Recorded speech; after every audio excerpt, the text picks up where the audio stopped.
Ganap na pong alas 4:58 ng umaga. Good morning, Rhea. Good morning, June, at congratulations sa inyong PBB. Sila Kuya Daniel nga, hindi pa tapos eh. Parang halos katapos lang ng... Pero kayo kanina. May mga consultation pa kasing ginagawa. Mahaba-haba. Sa iba't ibang ano yun, kumbaga talagang nag-open uli ng gano'n eh. Parang, siyempre maraming gustong... magtanong, magpakonsulta, di ba? Kaya, ayun. Kami medyo nakaidlip sila Brother Eric at si Kuya Daniel, wala pang ano yun. Until now, gising pa sila. Ano pa, ay siyempre iba yung oras sa kanila. So nagsimula sila na madaling araw doon. Ganun ang nangyayari sa amin. Kasi hapon kayo ng Friday, di ba? Tapos tuloy-tuloy pa sila. Talagang ano yun, masyadong ano sila. Sobrang pagod ng... Pero masaya sila dahil nakapaglilingkod sila sa ating kapwa. Tama. Siyempre 53 years ni Brother Eli sa pag-iserbisyo, di ba? 53 years at 70 years old na siya. Talaga naman, no? Bang hirap nun. 70 years old sa ano niya, sa katawan. Sa alaman, 70 years old. Sa spirito is 53. Tama. Yes. Talagang yung 70 years old, alam mo naman, pag 70 years old, marami nang nararamdaman niya. Dapat hindi na napupuya. Yes, pero tuloy-tuloy pa rin siya. Tuloy ng Diyos. Basta about kay God talaga. Yes. Diba? Magandang umaga po mga sambahay. Araw na po ng Lunes, 10 ng Abril 2017. Sa ngalan po ni Kuya Daniel Razon, ako po si Jus Riao. At ako naman si Rina Villamor Camara. Narito na po ang mga humahataw na balita. Lalawigan ng Batangas niyanig ng dalawang magkasunod na lindol noong Sabado. Bayan ng Mabini na sentro ng magnitude 5.6 na lindol, isinailalim sa state of calamity. Pamimigay ng tulong sa mga naapektuhan ng lindol sa Batangas, sinimulan na ng DSWD. Malacanang nanawagan sa publiko na manatiling kalmado ngunit alerto sa panahon ng kalamidad. Agarang pagbibigay ng 6 na bilyong pisong halaga ng pensyon sa mga veterano, iniutos ni Pangulong Duterte. Driver ng mga pampasaherong bus hanggang 6 na oras na lamang maaring magmaneho ayon sa LTFRB. Konduktor ng bus hindi pinapayagang gawing karelyebo sa mahabang biyahe. April 17 deadline sa paghahain ng income tax return. Hindi palalawigin ng Bureau of Internal Revenue. 500 residente sa isang barangay sa San Jose del Monte, Bulacan, napaglingkuran sa libreng medical mission ng UNTV at Members Church of God International. Bago po ang detalye ng ating mga balita, alamin muna natin ang mga pangyayari sa mga nakalipas na araw sa ating Weekend News Rewind. Niyanig ng dalawang magkasunod na lindol ang probinsya ng Batangas pasado alas 3 ng hapon noong Sabado. Ayon sa Philippine Institute of Volcanology and Seismology o PHIVOLCS, unang naitala ang 5.6 magnitude na lindol, 1 kilometro kanluran ng Mabini, Batangas at may tectonic origin. 6.0 na lindol naman ang naitala matapos ang 2 minuto. Naramdaman ito hanggang San Fernando, Pampanga sa hilagang bahagi ng Luzon at hanggang Daet, Camarines Norte naman sa silangang bahagi ng Luzon. Samantala nanawagan ang Malacanang sa publiko na maging alerto at mapagmasid matapos ang paglindol sa Batangas. Hinikayat din ni Presidential Spokesperson Undersecretary Ernesto Abella ang mga mamamayan na huwag magpakalat ng mga impormasyon na walang batayan at posibleng makalikha ng pagkabahala sa publiko. Pinangunahan ni Pangulong Rodrigo Duterte ang programa sa pagtataas ng ranggo sa pinuno ng Presidential Security Group nito. Isinagawa ito sa Kalayaan Lounge ng Villamor Air Base sa Pasay City noong Sabado. Mula sa Colonel ay isa ng Brigadier General si PSG Commander Lope Dagoy. Nakipagpulong din si Pangulong Rodrigo Duterte sa mga matataas na opisyal ng Bank of China noong Sabado sa Villamor Air Base sa Pasay. Una nang sinabi ni Mr. Deng Jun, head ng Bank of China Manila Branch, isa ang Pilipinas sa pinakaimportanteng market ng bangko. Kaya naman plano nilang magdagdag pa ng mga branch sa mga malalaking lungsod sa bansa gaya ng Davao at Cebu City. Balita naman sa labas ng bansa.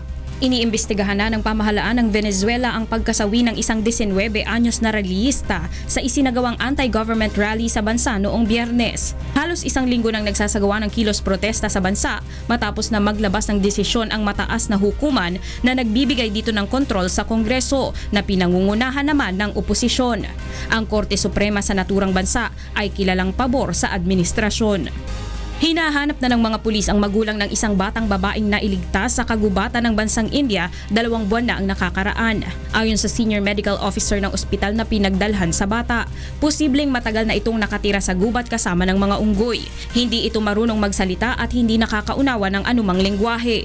Noong una ay lumalakad din ito gamit ang kamay at paa tulad ng mga unggoy.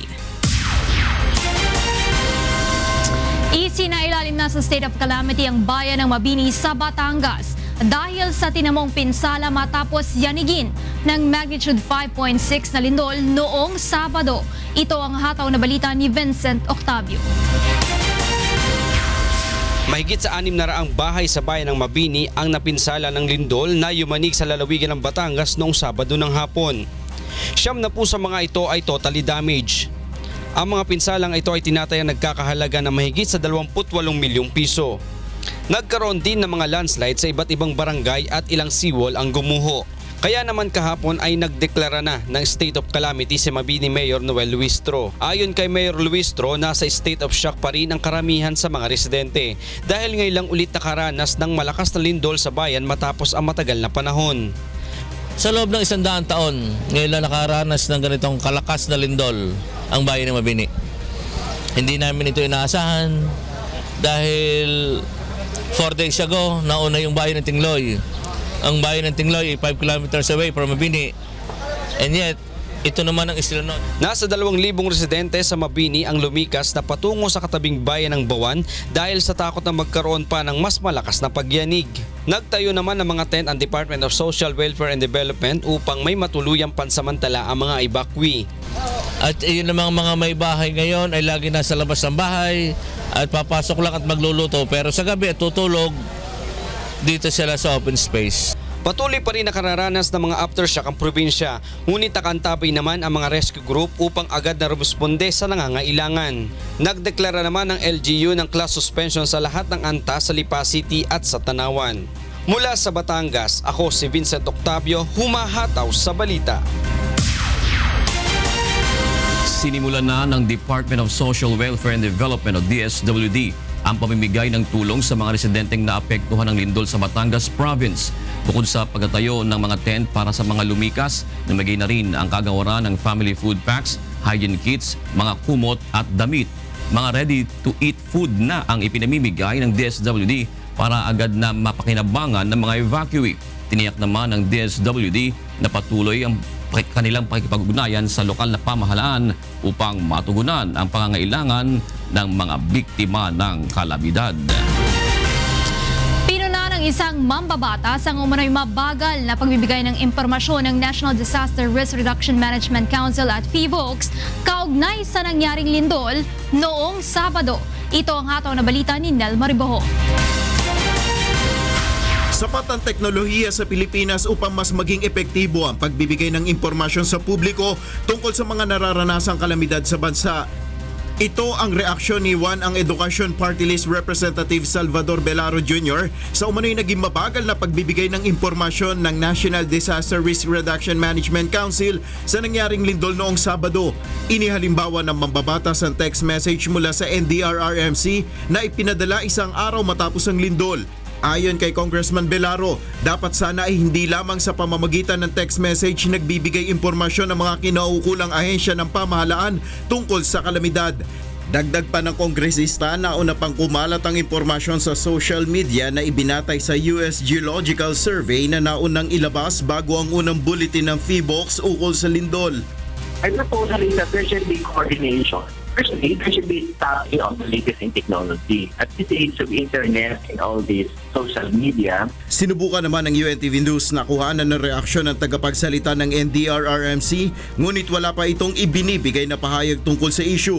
Samantala nakatakda namang magsumite ng resolusyon si Congressman Belaro upang imbestigahan ng lower house ang mga nasirang gusali sa Batangas.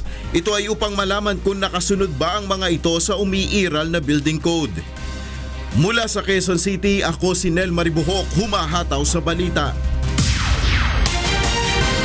Sa iba pang balita, inutusan ni Pangulong Rodrigo Duterte ang Department of Budget and Management at Department of National Defense na bilisan ang proseso sa pagkakaloob ng mahigit 6 na bilyong pisong halaga ng pensyon para sa mga war veteran. Ito ang hataw na balita ni Rosalie Cos. Pinamamadali ni Pangulong Rodrigo Duterte ang pagkakaloob ng mahigit 6 na bilyong pisong halaga ng pensyon para sa mga war veteran. Ito ang ipinag-utos ng Pangulo bago tapusin ang kanyang talumpati sa ika-75 taong paggunita sa araw ng kagitingan sa National Shrine sa Pilar, Bataan kahapon. Elected to repeat it. I am directing the Department of Budget and Management, DBM, and the Department of National Defense to expedite the early release of the AAP's retirees pension credentials for fiscal years 2008 to 2013 in the amount of 6,421,000,000. Ayon sa punong ehekutibo, hindi kayang tumbasan ang sakripisyo ng mga veteranong sundalo upang makamit ang tinatamasang kalayaan ngayon ng bansa. No matter what we do, we can never do enough to repay you. But I would like for you to know that your government is doing much, much more. Our surviving veterans have suffered much. They should not suffer more. In the twilight of their years, they deserve a better life. Tiniyak din ni Pangulong Duterte na prioridad ngayon ng pamahalaang ipagkaloob sa mga veterano at sa kanilang pamilya ang angkop na benepisyo para sa kanila. I assure our veterans, their families, that we are prioritizing your entitlements. We have settled the backlog in disability pension. We also made the management of almost 2,000 pension accounts more efficient. Iniatas din ni Pangulong Duterte na pagbutihin ang accessibility at medical services para sa mga veterano at kanilang pamilya sa Veterans Memorial Medical Center at mahigit 150 iba pang veterans accredited hospitals. Bukod dito, higit 2,500 dependents din nila ang makikinabang sa ayuda ng pamahalaan sa kanilang mga pag-aaral sa ilalim ng Scholar ng Bayan program. Ako si Rosalie Cos, humahataw sa balita. Ipinagbabawal na ngayon ng Land Transportation Franchising and Regulatory Board sa lahat ng driver ng mga pampasaherong bus ang pagmamaneho ng mahigit sa 6 na oras. Batay sa inilabas na kautusan ng LTFRB bago ang long holiday, hanggang 6 na oras lamang pinapayagan ng mga ito na magmaneho upang maiwasan ang aksidente sa daan. Kung mahaba ang biyahe, kailangan ay may kapalitan ng driver sa pagmamaneho. Hindi naman pinapayagan na maging karelyebo ng mga bus drivers ang mga konduktor nito. Ang sinumang lalabag sa kautusan ay pagmumultahin ng 5,000 piso para sa first offense, 10,000 naman at 30 araw na suspension ng prangkisa para sa second offense, habang 60 araw na suspension ang ipapataw sa ikatlong paglabag. Umabot na sa mahigit 1,050 special permits ang inaprubahan ng LTFRB bilang karagdagan sa 8,000 franchise buses na palabas at papasok sa Metro Manila. Ayon kay LTFRB board member at spokesperson Attorney Eileen Lizada, mahigit 230,000 pasahero ang sumasakay ng bus patungo sa mga lalawigan at paluwas ng Metro Manila. Samantala, paitingin naman ng ahensya ang operasyon nito kontra kolorum ng mga sasakyan. Muli namang pinayuhan ng LTFRB ang publiko na iwasang sumakay sa mga kolorum na sasakyan dahil wala itong insurance at para na rin sa kanilang kaligtasan. Nakatakdang mag-inspeksyon ng Movie and Television Review and Classification Board o MTRCB sa mga babiyahing bus ngayong long holiday. Ayon sa MTRCB, nais nilang matiyak na naaangkop ang mga ipinapalabas sa mga telebisyon sa bus at walang mapapanood na hindi maganda ang mga batang pasahero nito. Aalamin rin ng MTRCB kung sumusunod ang lahat ng bus operators sa mga regulasyon. Unang mag-iinspeksyon ng board sa mga bus terminals sa EDSA Cubao ngayong araw, habang bukas naman sa Maynila. Hinimok ng Commission on Elections ang mga botante na samantalahin ang pagpaparehistro ngayong linggo para sa barangay at sangguniang kabataan o SK elections. Ayon kay COMELEC spokesperson James Jimenez, nananatiling bukas ang offices of election officers ngayong araw hanggang sa Miyerkules. Sarado naman ang kanilang tanggapan pagdating ng Huwebes at Biyernes, ngunit muling bubuksan pagsapit ng Sabado mula alas 8 ng umaga hanggang alas 5 ng hapon. Pagkatapos ang registration sa April 29, 2017 o 120 araw bago ang nakatakdang barangay at SK polls sa October 23. Sa iba pang balita, hindi na muling palalawigin ng Bureau of Internal Revenue ang itinakdang deadline sa paghahain ng income tax return. Pabala ng BIR, lahat ng mahuhuli sa ITR filing ay papatawan ng kaukulang parusa habang posible namang sampahan ng kaso ang mabibigong maghain nito. Ito ang hataw na balita ni Leslie Longbowen.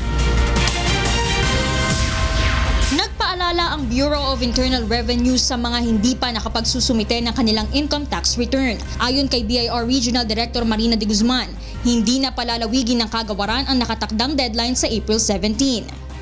Na-extend na nga kung tutuusin natin, April 15 po yung deadline natin. Unfortunately, it falls on a Saturday, so in-extend po natin ng 2 days, so April 17, which is Monday. Hinihikayat rin ng ahensya ang publiko na huwag nang hintayin ang deadline upang makaiwas sa mahabang pila. Kung mahuhuli naman ang pagpa-file ng ITR, magkakaroon ito ng penalty na 20% interest per annum at 25% surcharge. Nagbabala naman ang BIR na papatawan ng parusa ang sinumang hindi makapagsusumite ng ITR at hindi makapagbabayad ng itinakdang income tax. May criminal liability ito. Papaila namin siya ng tax evasion case.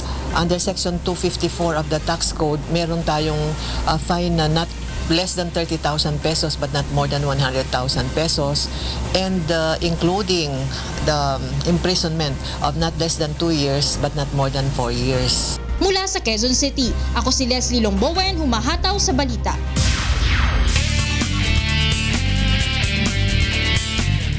Tinupok ng apoy ang tirahan ng nasa 200 pamilya sa Las Piñas noong Sabado ng gabi. Isa ring residente ang nasawi matapos umanong makuryente. Narito ang ulat ni Randy Forastero.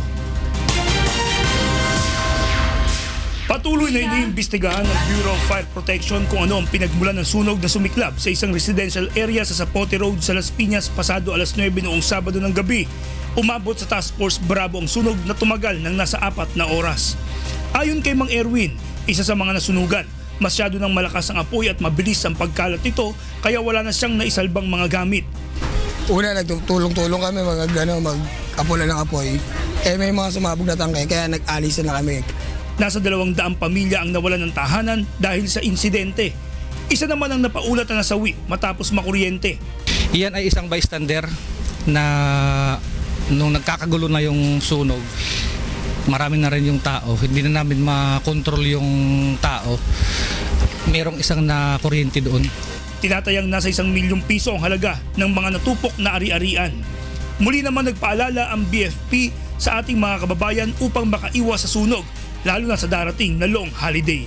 Ay mag-ingat tayo lahat sa paggamit ng kung ano man mga appliances, sa mga kandila.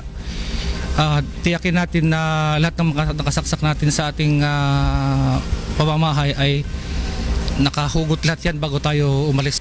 Mula sa Las Piñas City, ako si Randy Forastero, humahataw sa balita. Sugatan ng 4 na pasahero matapos tumagilid ang sinasakyang pampasaherong jeep sa Quezon Avenue kaninang madaling araw. Alamin natin ang detalye mula kay Reynante Ponte live. Reynante, yes, go ahead.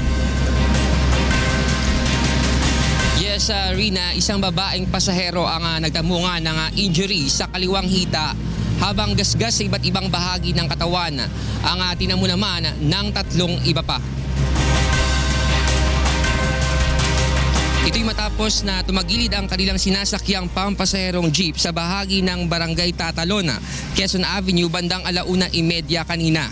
Ang iba namang pasahero umalis na agad sa pinangyarihan ng aksidente.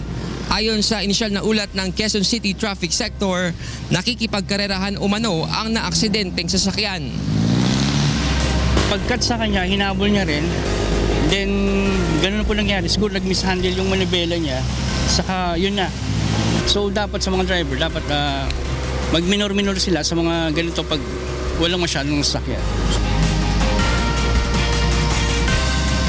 Rina, aminado naman ng driver na si Ryan Corpus, 24 anyos, na matuli ng takbo ng kanyang minamanehong jeep. Nagkalat sa kalsada ang langis ng jeep na binombahan na ng tubig ng mga bumbero para hindi na makaabala sa mga motorista. Inimbestigahan naman ng mga otoridad kung kolorum ang jeep. Rina, naharap sa kasong reckless imprudence resulting to physical injury ang driver na nasa kustodiya na ng Traffic Sector 6. Mula sa Quezon City, ako si Reynante Ponte, humahataw sa balita. Maraming salamat sa iyo, Reynante Ponte. Samantala, makihuntahan na po tayo kina Attorney G at Joka sa Radyo La Verdad 1350. Good morning. Morning. G. Morning, June at Rina. Good morning. Good morning. Sa inyong dalawa. Dalawa kami, dalawa Rina. dalawa kayo, dalawa kami. On the way pa lang yung ating lola. Okay. Lola talaga. Bumabawi ka pag wala ka. Siyempre, grand lolo pa ang tawag sa atin. Pinapaalala lang natin sa 15 na ng darating na itong buwan na ito, 15 ang filing last day ng filing ng income tax. So hindi natin alam. But dahil Sabado ito, hindi natin alam kung mag-extend ang BIR. Wala na daw, sabi nila. Para maging stricto na daw sila dito sa pagpa-file ng ITR. Pero ako para sa akin, dapat i-extend nila kasi siyempre wala nang pasok ang Huwebes at saka Biyernes April 17 ang deadline. Correct. Dapat sana ganon. Dapat ganon ang gawin ng BIR. Yung Lunes man lang ngayon.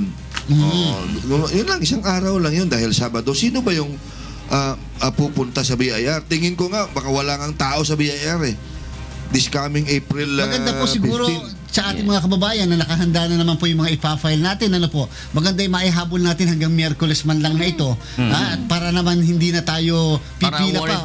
Kung sakali at saka wag na tayo magbaka sakali mag-extend. Baka nga kasi hindi mag-extend. Kung andyan na rin lang naman, i-file na kagad sapagkat alam nyo naman yung tendency natin, yung last day, naku, napakahaba ng pila hanggang sa bandang huli, hindi ka na umabot. Naku, may mga penalties at saka surcharges na babayaran. Ayun. Maraming salamat. Tita Rina at June, Tito June, naramdaman nyo rin ba ang lindol ng Sabado? Hindi. Kami hindi. Kasi sa lugar namin sa Quezon City, yun nga sinasabi ng FIVOX sa amin. Kasi di ba may website ng FIVOX, alamin mo kung saan ka malapit ng mga fault, ganyan. Yung lugar namin sa Project 8, talagang maganda daw yung doon. Yung lokasyon malayo yung din ilalim, sa West Valley. malayo, tapos maganda yung pundasyon. Sa amin din, kaya hindi namin nararamdaman. Pero sa magulang ko, dalawang dalawang lindol na yun, hindi namin naramdaman doon. Ay kaya nga, pero katulad din na nangyari sa Batangas, hindi naman ini-expect din yun dahil alam natin, wala siya doon sa dinadaanan ng fault line, di ba? Bakit biglang ang Batangas ay nagkaganon-ganon na lang, no? Yan ang mahirap sa lindol, Tita Rina, di ba? Like unpredictable. Like a thief in the night. Yes. Correct. Maraming salamat sa inyong dalawa. Narito mga dapat abangan sa ikalawang paghataw ng mga balita. Panukalang pagbibigay ng emergency powers kay Pangulong Rodrigo Duterte, mapadaling ipasa sa pagbabalik sesyon ng Senado. Communist Party of the Philippines founder Jose Maria Sison bukas sa alok ni Pangulong Rodrigo Duterte na umuwi na siya sa Pilipinas ulat sa pagkakaroon niya ng malubhang sakit, nilinaw. Paglabas ng bansa ni self-confessed hitman Arturo Las Cañas, kinumpirma ng Bureau of Immigration. At nakamamanghang rock formations at mga kuweba sa Nueva Ecija, patok sa mga naghahanap ng adventure ngayong bakasyon. Sa detalye po ng mga balita, mamadaliin na ng Senado ang pagpasa sa panukalang pagbibigay ng emergency powers kay Pangulong Rodrigo Duterte upang masolusyonan na ang lumalalang problema sa trapiko. Ito ang hataw na balita ni Joyce Balancio. Sa pagbabalik sesyon ng Senado sa May 2, isa sa mga uunahing ipasa ay ang panukalang pagbibigay ng emergency powers kay Pangulong Rodrigo Duterte. Dito bibigyan ng kapangyarihan ng Pangulo sa pamamagitan ng pagtatalaga niya ng Traffic Crisis Manager upang magpatupad ng ibang methods of procurement upang mapabilis ang implementasyon ng mga proyektong pangtransportasyon. Ayon kay Senator Grace Poe, ang chairperson ng Senate Committee on Public Services, isa ito sa mga prioridad ng Palasyo at ng Kongreso. Anya, kinakailangan maipasa ito agad upang maibsan na ang paghihirap ng mga commuter at motorista dahil sa lumalalang problema ng trapiko. Ayon sa Senadora, bagaman sang-ayon sila sa emergency powers ay titiyakin nilang hindi ito maaabuso at isa sa publiko ang mga proyekto at programa na nasa ilalim nito. Maalalang noong December 14 ng nakaraang taon na sponsor na ng senadora sa plenaryo ang panukalang ito at umabot na rin sa period of interpellation o pagtatanong ng ibang mga senador. Sa Kamara naman, hindi pa ito umuusad sa committee level. Hinihikayat naman ng senadora ang mga ahensya ng pamahalaan na magpatupad na ng mga agarang solusyon sa traffic problem at huwag nang antayin pa ang panukalang emergency power. Mula sa Senado, ako si Joyce Balancho, humahataw sa balita. Plano ng pamunuan ng Metro Rail Transit Line 3 na maglagay ng screen door sa platform ng bawat istasyon ng MRT upang maiwasan ang aksidente sa mga pasaherong sumasakay dito. Ito ang hataw na balita ni Mon Hocson. January 2013 nang maabalang operasyon ng Metro Rail Transit matapos umanong magtangkang magpakamatay ang isang babae na tumalon sa riles ng tren sa May Shaw Boulevard Station sa Mandaluyong. Ang Mayo nang masawi ang isang lalaki sa Guadalupe Station nang tumalon ito sa riles habang papalapit ang tren. At nitong nakalipas naman na Marso, mayroon na namang naitalang kaso ng attempted suicide sa istasyon ng MRT. Dahil dito, pinaplano ngayon ang pamunuan ng MRT3 na maglagay ng screen doors sa platform ng bawat istasyon upang maiwasan ang mga ganitong uri ng insidente. Target ng pamunuan ng MRT na mailagay ang mga ito sa susunod na taon. Ito yung parang harang. So pag nasa platform ka, may harang doon para hindi ka mahulog or wala kang magawang masama. So yun yung balak kasi talagang punuan ng stasyon tuwing peak hours. Samantala, batay sa pinakahuling datos ng Department of Transportation, tumaas sa mahigit 80,000 ang bilang ng mga pasahero sa MRT dahil sa mas maayos na serbisyo. Reduce yung aberya by as much as 24%. So nag-improve yung reliability ng MRT3. At the same time, na-increase yung number of available train from 13, ngayon 20 na during peak hours. Sa tala ng DOTR, 379,233 ang bilang ng mga pasaherong sumasakay sa MRT kada araw simula July 2015 hanggang June 2016. Subalit pagsapit ng July 2016 hanggang March 2017, tumaas na ito sa 463,202 na pasahero. At upang patuloy na mapagserbisyuhan ang dumaraming pasahero, bumili ng mga bagong bagon ng tren ang pamahalaan. Sa ngayon ay patuloy ang final testing sa signaling system ng dalawang bagong train set ng MRT na inaasahang magagamit ngayong Hunyo. Ako si Mon Hocson, humahataw sa balita. Kasabay ng pagunita sa araw ng kagitingan kahapon, nanindigan si Pangulong Rodrigo Duterte sa mapayapang pamamaraan ng pagresolba sa anumang uri ng hidwaan sa ibang bansa. Kabilang na rito ang tensyon sa South China o West Philippine Sea. Ito ang hataw na balita ni Rosalie Cos. Pilipinas ang pangunahing nagtataguyod sa pagkakaroon ng mabuting ugnayan sa ibang bansa. Ito ang sinabi kahapon ni Pangulong Rodrigo Duterte sa kanyang talumpati sa Pilar, Bataan sa paggunita sa kagitingan ng mga Pilipinong nagbuwis ng buhay sa digmaan noong 1942. Ayon sa Pangulo, naninindigan siyang dapat resolbahin ng mapayapa ang anumang sigalot sa ibang bansa. No matter the spoils, war is never worth it. The reasons of aggression against the occupation of nations should not be countenanced. That is why the Philippines continues to articulate our principled position that disputes should be settled in a peaceful manner. This is a responsibility of the states, of all states, great and small, strong or weak.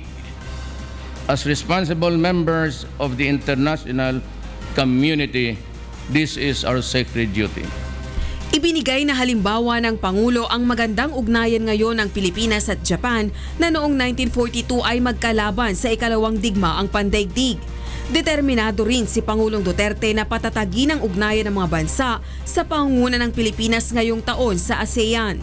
Kamakailan, Ikinabahala ng China ang naging pahayag ni Pangulong Duterte nang atasan nito ang Armed Forces of the Philippines na okupahin ang lahat ng islang bahagi ng teritoryo ng Pilipinas sa West Philippine Sea.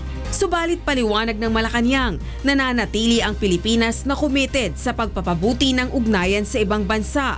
Ayon kay Presidential Spokesperson Ernesto Abella, ibig lamang ni Pangulong Duterte na matiyak na ligtas at maayos ang kalagayan ng mga Pilipinong naninirahan sa mga islang okupado na ng bansa. Inaasahang sa buwan ng Mayo, isasagawa ang unang paghaharap ng Pilipinas at China para sa bilateral talks hinggil sa maritime dispute sa South China Sea. Ako si Rosa Licos, humahataw sa balita. Bukas, si Communist Party of the Philippines o CPP founder at National Democratic Front Chief Political Consultant Jose Maria Sison sa alok ni Pangulong Rodrigo Duterte na umuwi siya ng bansa. Batay sa inilabas sa pahayag ng NDFP at ay kung magiging maganda ang resulta ng usapang pangkapayapaan sa pagitan ng pamahalaan at komunistang grupo. Nakasaad din sa pahayag ng NDFP na posibleng maging dahilan sa pag-uwi sa Pilipinas ni Sison ang nominasyon sa kanya bilang National Artist for Literature. Samantala, nilinaw naman ng CPP founder ang ulat hinggil sa kanyang malalang karamdaman. Aniya, patuloy na bumubuti ang kanyang kalusugan matapos sumailalim sa 3 linggong diagnostics at medical treatment. Dapat itigil na ni dismissed Undersecretary Helmen Valdez ang kanyang pagpapaliwanag hinggil sa pagkakatanggal sa kanya sa pwesto ni Pangulong Rodrigo Duterte ayon sa Malacanang.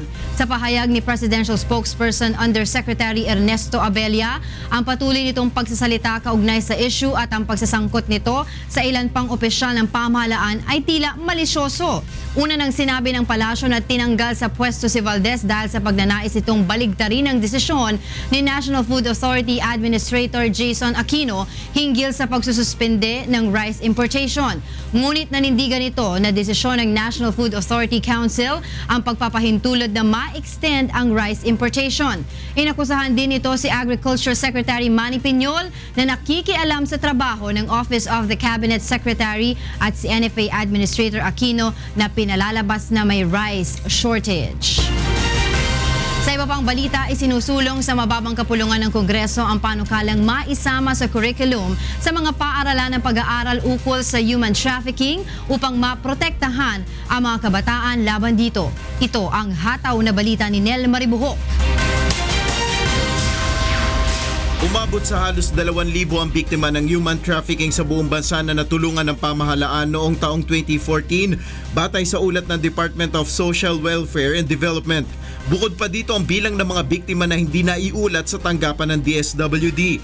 Ayon kay Ako Bicol Party List Congressman Rodel Batocabe, hanggang ngayon ay problema pa rin sa bansa ang human trafficking na ang karaniwang biktima ay mga menor de edad. Ito ang pangunahing dahilan kung kaya niya isinusulong ang House Bill No. 4890 o ang Human Trafficking Preventive Education Program Act. Layo ng panukalang batas na maturuan ng mga kabataan kung papaano makaiiwas na mabiktima nito. At simula sa pagkabata na dapat kung magkakaroon po ng recruitment gaya sa pag-abroad, ano po ang dapat nilang mahalaman. Una sa lahat siguro pinaka-basic dito ay may lisensya. Yung mga illegal mga recruiters. Ayon pa sa mambabatas, mahalagang hakbang ito upang mabigyan ng tamang giya ang mga kabataan sa kanilang mga pangarap na magkaroon ng isang maginhawang buhay. Kahit ilagyan mo pa yan ng kaparusahan ng kamatayan. Lagyan mo pa ng napakaraming pagbabawal. Yan ay tutuloy-tuloy kung nasa kultura o nasa isip natin. Sa naturang panukala, 100 milyong piso kada taon ang ilalaan ng pamahalaan para sa pagpapatupad ng programang ito. Sa kasalukuyan ay tinatalakay pa sa Committee on Basic Education and Culture ang naturang panukalang batas. Mula sa Quezon City, ako si Nel Maribuhok, humahataw sa balita. Kinumpirma ng Bureau of Immigration na nakalabas na ng bansa ang self-confessed hitman na si Arturo Las Cañas. Ayon kay Immigration Spokesperson Attorney Antoinette Mangrobang, umalis ng Pilipinas si Las Cañas patungo Singapore noong Sabado ng hapon. Dagdag pa ni Mangrobang, walang inisyu na immigration lookout bulletin o hold departure order laban dito kung kaya hindi nila maaaring pigilan ang pag-alis nito. Bago gunitang nitong Pebrero ay binaligtad ni Las Cañas ang kanyang unang pahayag sa pagdinig ng Senado kaugnay sa pagkakaroon ng umano'y Davao Death Squad na pinangungunahan ni Pangulong Rodrigo Duterte na noon ay alkalde pa ng Davao City. Una nang pinabulaanan ng Malacanang ang aligasyon at sinabing bahagi ito ng planong destabilisasyon sa Duterte administration. Nangangamba ang Philippine National Police Highway Patrol Group na posibleng mabawasan pa mga complainant laban sa mga prime suspect ng rent sangla scam. Ito ang hatol na balita ni Mirasol Abogadil. Hindi na itutuloy ng 9 na biktima ng rent sanla scam ang pagsasampa ng kaso laban sa sospek sa modus operandi. Pangunahin na rito ang sospek na si Rafaela Anunciacion na kamakailan ay naaresto ngunit nakalaya rin matapos magpiyansa. Ayon kay PNP HPG Task Force Limbas Chief Police Senior Inspector Jem Delantes, nangangamba sila sa posibilidad na umatras din ang ilan pa sa mga natitirang biktima at mawala ng bigat ang kasong isasampa laban sa mga sospek. Ang dahilan nila kasi nakuha na nila yung sasakyan, ayaw na nila ng abala. Samantala, kasalukuyan na ring iniimbestigahan ng Bank Security Managers Association of the Philippines ang ilang empleyado ng mga bangko na posibleng kasama sa rent sangla scam. Sa ngayon, mahigit 300 mga sasakyan na ang naibalik sa mga may-ari habang ang ilan ay hindi pa nakukuha dahil sa documentation problem. Tiniyak naman ng HPG na kumpleto at walang nawawalang pyesa ang mga sasakyan. At bago po natin ni-release to, ina-undergo po natin ng macro-etching examination para magkaroon tayo ng record ng mga sasakyan. Ako si Mirasol Abogadil, humahataw sa balita. Kinukumpirma na ng Eastern Mindanao Command ng ulat na nagtungo umano sa Davao City ang 2 miyembro ng terror group ng Islamic State of Iraq and Syria o ISIS na nahuli sa Taguig noong nakaraang linggo. Ayon kay Eastern Mindanao Commander Lieutenant General Leonardo Guerrero, nakikipag-ugnayan na sila sa kanilang mga kontak para makaipon ng impormasyon. This information is currently being verified by our intelligence community to check if indeed they will be able to again find out the purpose. Una nang sinabi ng Bureau of Immigration, Commissioner Jaime Morente, na nagtungo ng 3 araw sa lungsod ang 2 nung buwan ng Enero. Ngunit ayon kay Guerrero, tanging ISIS-inspired terrorist group gaya ng Mauti Group lamang ang kanilang namomonitor sa syudad at walang mula sa grupo ng ISIS. Nagbabala ang Estados Unidos sa mga mamamayan nito kaugnay ng pagbiyahe patungong Central Visayas. Sa inilabas na travel advisory ng United States Embassy sa Pilipinas, nakasaad na nakatanggap sila ng katiwa-tiwalang impormasyon kaugnay ng umano'y planong pagsasagawa ng pagdukot ng mga terror group sa rehiyon. Partikular na tinukoy sa abiso ang lalawigan ng Bohol at Cebu. Nagbabala ang embahada na umiwas sa matataong lugar at maging mapagmatsyag. Una nang naglabas ng travel warning para sa Sulu Province ng Estados Unidos noong December 2016 dahil sa terror threats sa lugar. Sa mga nais naman mag-nature trip na yung bakasyon, subukan ng puntahan ang Minalungaw National Park sa Nueva Ecija at mamangha sa nagagandahang rock formations at mga kuweba. Alamin natin ang detalye sa balita ni Leslie Longbowen. Bakasyon na naman kaya tiyak, marami na ang nag-iisip ng mga lugar na papasyalan. Kung ayaw makipagsiksikan sa beach resorts na jam-packed ngayong summer, subukang mag-nature trip. Dito sa General Piño sa Nueva Ecija, matatagpuan ang Minalungaw National Park. Makikita rito ang iba't ibang rock formations at mga kuweba na maaaring pasukin ng mga naghahanap ng adventure. Nagustuhan ko dito kaya ako binalikan dahil sa mga magagandang bato. Talagang napakagandang tignan. Pwede ring mag-swimming at water rafting, mag-zipline at tumawid sa hanging bridges. Pwede ring mag-boat riding at kumain sakay ng balsa habang kabanding ang pamilya at barkada. More people should come here and visit. It's really nice. It was really good to relax and then just have lunch and swim around because it's cold. Ayon sa Municipal Tourism Assistance Center, nasa 1,500 turista ang pumupunta sa park kapag araw ng Lunes hanggang Biyernes, hanggang 4,000 naman tuwing weekend. Tiniyak naman ang Local Tourism Office na nagdagdag na sila ng mga pasilidad upang ma-accommodate ang lahat ng mga turista. Meron po tayong mga inaayos na facilities dito para sa ikagaganda ng lugar. Paalala rin sa mga dumadayo rito na iwasang magkalat upang mapanatiling malinis at maganda ang parang. Ako si Leslie Longbowen, humahataw sa balita. Summer na talaga, no? Ay, makakapigil. Ang ganda naman dun sa Nueva Ecija. Nakapunta ka na ba? Nakapunta ka na dun? Hindi pa. Pero sa Nueva Ecija nakapunta na ako. Malayo yun. Nueva Ecija. Talaga. Ang ganda nung mga rock formations. Siguro maganda panoorin yan paano nangyayari yung mga ganong rock formation. Oo, bakit nagkakaroon nga? May mga documentary gano'n, tapos mga... Kaya mo, gagawin 3D. natin yan. Wow, talaga. Oo. Para sa mga karagdagang balita, bumisita lamang sa aming website na untvweb.com. At abangan sa ikatlong paghataw ng mga balita. Libo-libong Filipino workers na stranded sa Saudi Arabia target mapauwi sa bansa ng Labor Department habang umiiral ang 90-day amnesty para sa undocumented foreign workers. Halos pisong dagdag sa presyo ng mga produktong petrolyo, inaasahang ipatutupad ng ilang kumpanya ng langis ngayong linggo. Awiting likha ng A Song of Praise o ASOP Music Festival Year 6. Monthly finalists, wagi sa second ASOP Weekly Elimination ngayong Abril. At halos 500 residente sa isang barangay sa San Jose del Monte, Bulacan na paglingkuran sa libreng medical mission ng UNTV at Members Church of God International. Sa detalye po ng mga balita, tuloy-tuloy ang repatriation sa libo-libong stranded na overseas Filipino worker habang umiiral ang 90-day amnesty ng Saudi Arabia para sa lahat ng hindi dokumentadong banyaga ayon sa Department of Foreign Affairs. Ito ang hataw na balita ni Rosalie Cos. 15,000 Pilipino ang maaaring samantalahin ng 90-day amnesty ng Saudi Arabia sa mga banyagang walang angkop na dokumento.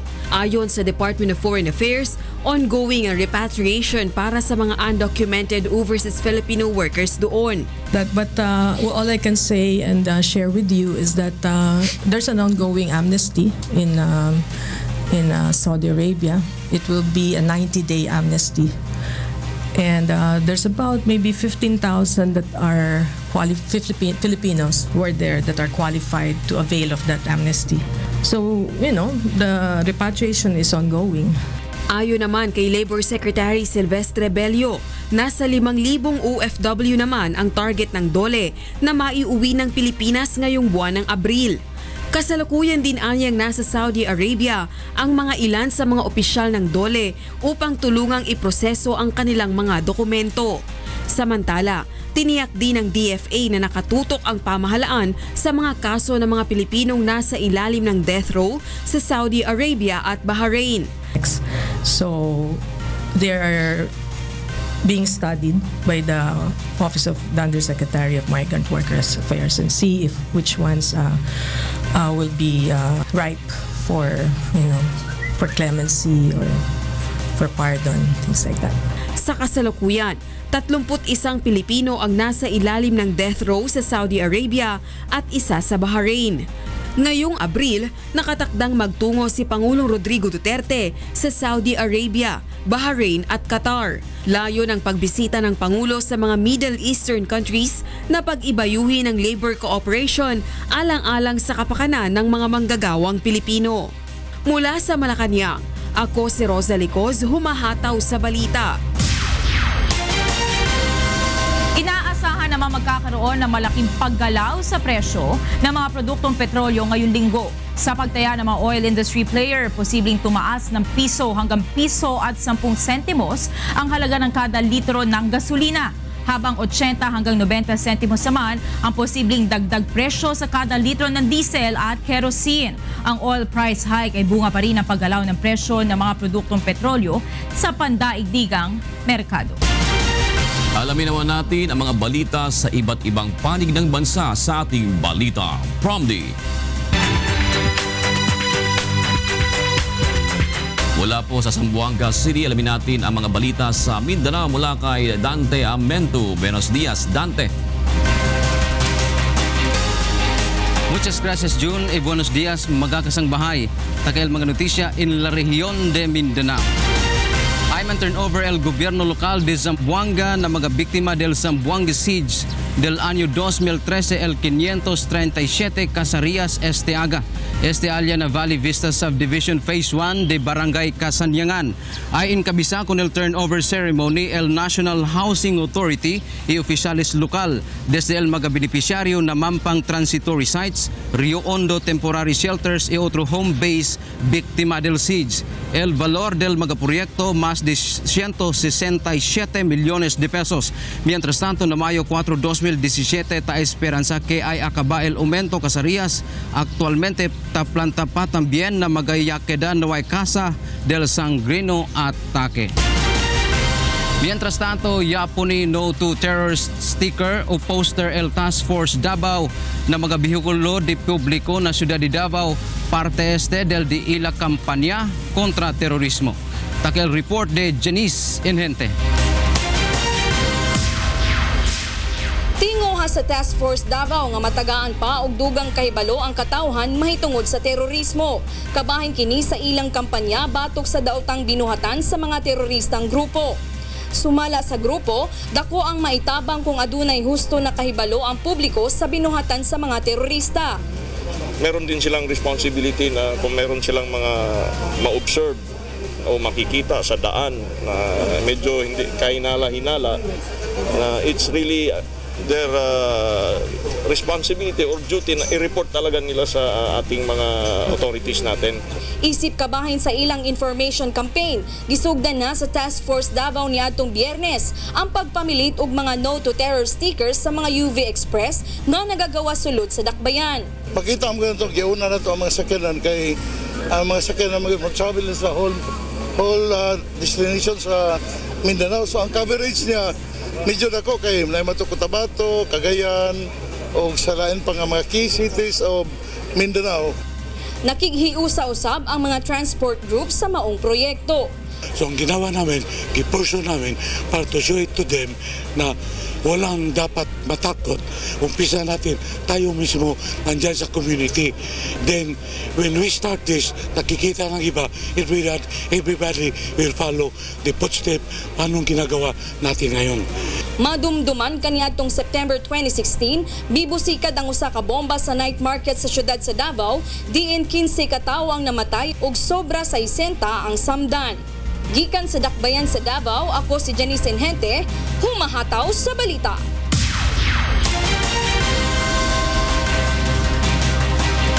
SL mga notisya yasa kita na rehiyon in la Mindanao. Desde aquí na siyudad de Zamboanga, bira contigo June. Muchas gracias Dante Amento live mula sa Zamboanga City. Mula naman po sa Baguio City, alamin natin kay Bradley Robuza, mga balita sa Luzon na imbaga bigat. Bradley. When nagyamanak June na imbag nga bigat kenyam. Dagitoy ti damdamag na naala tayo ditoy Luzon Region. Arestado dagiti talong lalaki nga mapagat-atapan nga gun runner iti naisayangkat nga entrapment operation ti Philippine National Police sa Jay Barangay San Pablo, Balawan, La Union. Nabigbig dagiti na aresto nga isuda Rogelio Ragacho Jr. Acosta, 33 anyos, may isa nga Philippine Army Reservist. Ronel Larroco Lipas, ken Benzon Aquino Mangawang. Nakumpiskar kadagitoy dagiti nangangato nga kalibre ti paltog kas iti submachine gun 9mm caliber 45 duwa nga long magazine kas tamat dagiti bala-bala ti paltog ken sagmamano nga cellphone. Sumangsango dagiti suspect ti panaglabsing ti Republic Act number 10591 wenno Comprehensive Firearms and Ammunition Regulation Act. Nagpanawagan titulong dagiti agnanaed ti pagilian ti Malinaw Albay kapwan ti sanpay nga naisimpa nga rangtay ken kalsada nga naperde ti bagyo nga nina. Daytoy ti damdamag kini Alan Manansala. Kinaluyan pa ang pagpapakaray kan tinampo asin tulay na naraot kan bagyong Nina kan Disyembreng nakaaging taon sa barang Suwa asin Ugob sa Banwaanin Malinaw Albay. Sigon kay Herman Gonzaga, Municipal Planning and Development Officer kan Malinaw, kausaan kawaran pan man giraray pondo para sa pagpapakaray kaini. Siguro we are talking in the range of more than 50 million and up. Kasi sa cost ng roads ngayon at saka yung bridges na kailangan restore, I think it's more than 50 million. Kaya alam niyo ng Malinaw is a third-class municipality at hindi rin naman ganong kalaki ang kanyang resources to really address itong mga malalaking magnitude or sabihin natin costly na mga damages. Nangapoda naman ang mga residente na mataawanin atensyon an sa indang lugar. Kasi malayo, magdadala ng baka. May sasakyan, wala naman di makadaan dahil putol yung tulay. Malayo, 2 oras. Dawa nagibo naman ang mga residente nin bakong permanenteng dala nagibo sa niyog asin kawayan na kahoy. Dakulang problema pa man giraray in kaso makusog ang uran. Iyon ang problema namin pag nagbabaha, hindi talaga nakakalabasan magsasakyan namin. Medyo na stranded kami dito sa Siniguro man kan lokal na pamahalaan na padago sindang makikipag-ugnayan sa Provincial Office kan Department of Public Works and Highway para mapadali ang rehabilitasyon. Nagahanap naman sinda nin tabang hali sa mga pribadong organisasyon. Sigon sa DPWH, kaibahan sa indang prioridad ang bridge and road rehabilitation sa Suwa asin Ugob. Hali sa Albay, ako si Alan Manansala, humahataw sa Bareta. Agtultuloy lata nga maipatpatungpal ti Oplan Tokhan ken taphang ti Philippine National Police ti probinsya ti Rizal kas pasat ti kampanya kontra illegal nga droga ti gobyerno. Daytoy ti damag ni Jenica Cruz. Target ng Philippine National Police sa linggo-linggong maisagawa ang Oplan Tokhang at Taphang sa lalawigan ng Rizal. Ito ay upang tuluyan ng maging drug-free ang buong probinsya. Noong Sabado ng umaga, muling nagsagawa ng Oplan Taphang sa Barangay Dolores sa Taytay, Rizal. Dinaluhan ito na nasa 50 mga una ng sumuko sa Oplan Tokhang ng PNP. Ayon kay Rizal PNP Acting Director Police Superintendent Albert Eraskin Okun, mahalagang maunawaan ng mga sumusukong drug user at pamilya ng mga ito ang tungkol sa kanilang anti-drug operation. Dahil nga iba po yung pagkakaintindi nila. Yung isang tinanong ko na magulang ng 2 surrenderer, ang sabi po niya, natatakot yung aking mga anak dahil ang pagkakaalam namin at saka siya ay huhuliin siya dito sa police station, kukuha na ng picture at pag-alis niya may masamang mangyayari sa kanya. Suportado naman ng iba't ibang sektor sa lugar gaya ng Homeowners Association, Tricycle Driver Association at mga guro ng programang ito ng PNP. Ang mga estudyante dapat sa loob ng school is free from drugs. Pero tumulong para puksain ang paglaganap ng illegal na droga. Mula sa Taytay, Rizal, ako si Jenica Cruz, humahataw sa balita.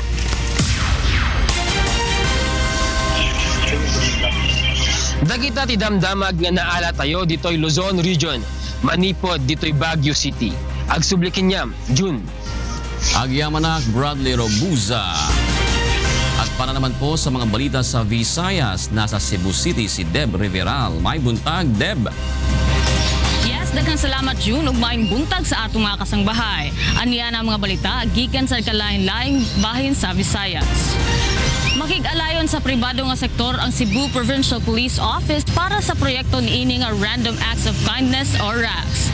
Niadtong Biyernes ni pirma og usa ka kasabutan ang CPPO ug usa ka religious organization para sa giingong proyekto. Ang pribadong organisasyon ang maghatag og notebook nga suwatan sa mga pulis sa ilahang maayong buhat ug mopili og mga adunay talagsaon nga maayong binuhatan matag semana. Ang partner organization sab ang maghatag og incentive o premyo para sa mga mapiliang pulis. Ubos sa RACS program sa CPPO, gi-require ang mga pulis nga mabuhat og maayong binuhatan sa ilahang pamilya. Sa laing bahin, fully operational na karong tuiga ang mga libre nga tuberculosis treatment facility sa nagkalain-laing lugar sa Eastern Visayas. Ang detalye sa hataw na balita ni Jeneline Gakit. Ginaagatan Department of Health Region 8 ang mga tuberculosis patient nga kumpituhon ng 6 kabulan nga pagbulong parahan ira mga sakit. Nagpahinumduman na hensya nga kung iuukoyan mga inian pagpatambal po pwede ma-develop ha drug-resistant TB ang ira mga balatian. Aton worry ang sinising nga drug-resistant TB. ini ang mga pasyente nga diri na hira na uupay natatambal han common han aton first line nga anti-TB drugs. Diri liwat angay nga mahulop ang mga may sakit kay fully operational na yan nga tuig ang 14 nga bag-o nga fasilidad sa Eastern Visayas nga iginbutang para matambal ang sakit nga TB. 5 mga ini in TB treatment facilities nga libre ang serbisyo. Makikita ng mga ini ha Sisto Compound ha Palo Leyte, Maasin City, Calbayog City, Katarman ngan Borongan City. May liwat siya mga molecular test facilities para liwat ha detection ng drug-resistant TB. Iniyan ha AVRMC Hospital, Palo TB Center, Carigara, Ormoc, Maasin, Katbalogan, Calbayog, Katarman ngan Borongan. Nagtitikadamoy aton facilities nga nahatag in services for TB. So kung nanhadtuan kaurugan hini nga mga facility, mga RHU, yan na ang mga hospitals na tikangan na namon pag-engage. Tika nga syudad han Tacloban, Jeneline Gakit, humahataw sa balita. Na ang mga balita nga atong nakuha dinhi sa rehiyon sa Kabisayan. Gikan dinhi sa Cebu City, balik din ha sa inyo June. Salamat Deb Riveral.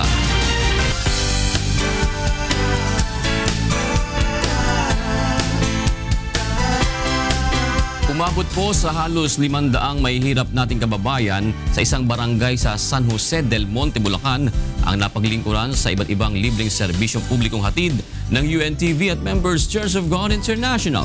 Narito ang ulat ni Nestor Torres. Pananakit ng ulo at matinding pangingirot ng ngipin. Ito ang idinaraing ng 45 anyos na si Aling Eden Sanico. Ang kanyang anak naman at 2 apo ay mayroong ubo at sipon, habang ang kanyang pamangkin ay pabalik-balik ang pananakit ng ngipin. Ngunit dahil sa kahirapan sa buhay, hindi nila magawang maipatingin sa doktor at dentista ang kanilang mga karamdaman. Kaya nang mabalitaan ang libreng medical at dental mission ng UNTV at Members Church of God International sa Barangay San Isidro, San Jose del Monte, Bulacan, hindi na sila nagpatumpik-tumpik pa at sinamantala ang pagkakataong makapagpakonsulta. Nabalitaan po kasi namin na may medical check-up dito. Naglakad lang po kami galing pa sa Likaw. Halimbawa, kung may masakit ng ipin, di kami agad makapagpa-dental. Kasi nga po napakalayo pa ng biyahe, halos ng oras pa. Ilan lamang ang pamilya ni Aling Eden sa halos 500 residente na natulungan sa iba't ibang libreng serbisyo. Kabilang na dito ang medical at dental services, legal consultation, at mayroon ding handog na libreng gupit para sa mga kalalakihan at pre-massage. Bukod pa rito ang mga nabigyan ng libreng gamot. Isa po, kami po talagang depressed area at pinakamahirap na barangay. Usually po, yun po yung karamihan, ubo, sipon, lagnat. Maraming salamat po kay Brad Eli Soriano. Marami pong natulungan lalo na. Ito ang unang pagkakataon na nakapagsagawa ng medical mission ang UNTV at MCGI sa Barangay San Isidro. Umaasa naman ang mga residente rito na masusundan pa ang hatid na serbisyo publiko ng himpilan sa kanilang lugar. Nestor Torres para sa Serbisyong Kasangbahay.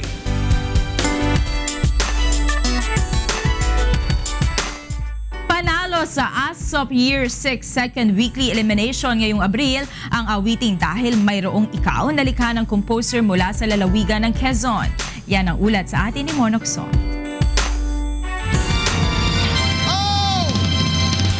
Song of the Week, Dahil Mayroong Ikaw. Ang awiting likha ng A Song of Praise Year 4 December monthly finalist ang nagwagi sa second weekly elimination ngayong buwan ng ASOP Year 6. Sa pangatlong pagsali ng Tubong Lucena City, Quezon na freelance songwriter, composer at talent manager na si Mart Ilagan sa ASOP. Susubukan niyang muli na makapasok sa monthly finals sa pamamagitan ng kanyang komposisyon na Dahil Mayroong Ikaw. Maraming pong salamat sa ASOP sa pagbibigay ng opportunities sa mga katulad po namin mga amateur composers. And actually, very blessed kasi ako every time. Ang Junior Grand Champion ng 2008 World Championships of Performing Arts o WICOPA na si Kat Loria naman ang napiling interpreter ng naturang awit. Of course, sobrang malaking privilege po sa akin. Kasi po, bilang interpreter po, syempre advantage din po namin yun ng mga interpreters na magkaroon ng magandang song na i-interpret. Humanga naman ang mga ASOP judges sa likhang awit ni Mart. Syempre naman, napaka-powerful na interpretation nito. Thank you po. The ending, that part, dahil mayroong ikaw na sa akin ay nagmamahal, the way it was the way it flowed sa dulo, ang ganda ng pagkabali ng nota. Pero palagay ko, buhay na buhay yung kanta. Buhay na buhay. Samantala, tinalo ng awiting Dahil Mayroong Ikaw sa weekly elimination ang musikang Nagniningning ni Dexter Rebotar ng Taguig City at bagong awit ni Romel Goho mula naman sa UP Diliman, Quezon City. Mula sa Quezon City, ako si Mon Hokson, humahataw sa balita. Nasa akin ay nagmamahal.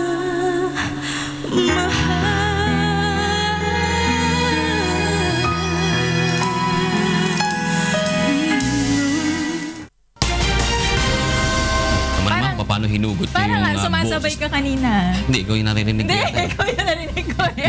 Ang hirap hindi pala ganun. Yung inisip kong ending niya, iba pala yung ending na yun talaga. Akala mo ibibiret. Oo. Yung pala malumanay, no? May hugot. Kaya ako yung simpleng ganun lang.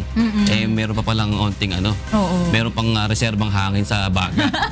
Hinugot pa. Pero yun nga, di ba minsan, bukod sa syempre ang gaganda talaga at ang gagaling ng mga composers, pero minsan talagang may tamang interpreter talaga na babagayan yung piece eh. Saka yung tapos kaya nag-uugnayan yung dalawa na yun. Basta sabihin ng interpreter, pwede bang gawin ko to? Oo. Para titingnan naman ng composer yun. Pag nag-approve yung composer yan. Oo, diba? Dapat yan, parang teamwork, no? Oo. Yan. Abangan natin yung iba pang mananalo. At abangan nyo rin si Monica sa kanyang ASOP interpretation. Sana may kumuha sa akin. Ano ba yung kanta niya? Hindi talaga ako tatanggi, kala mo. Gaan po nakanta ng babagay kay Monica na ASOP. Yun lang. Kahit yung mga lumang yung mga dati nang naisali sa contest, sa ASOP, may babagay sa'yo. Di ba sabi nga, tamang interpreter. Tama, oo. Yun lang, kung may babagay sa boses ko. Siguro bagay sa'yo yung female version naman ng Ako ay adik, hindi nasa bisyo. Ito na naman tayo. Oo nga. Pagkabandang huli gagana tayo. Ikaw Ako ay adik. Yeah? Pero gusto ko yung gusto ko yung medyo upbeat lang. Yung hindi masyadong birit-birit. Ano bagay sa'yo? Ako ay adik, hindi nasa bisyo. Nakatakot yung adik, matukhang tayo. Pero bagay sa panahon? Diba? Yung medyo upbeat. Oo, sabi mo na matukhang ka. Ito lang nga, anti-tokhang song. Tama. Yan? Oo. Ako ay adik, hindi Nawili ka.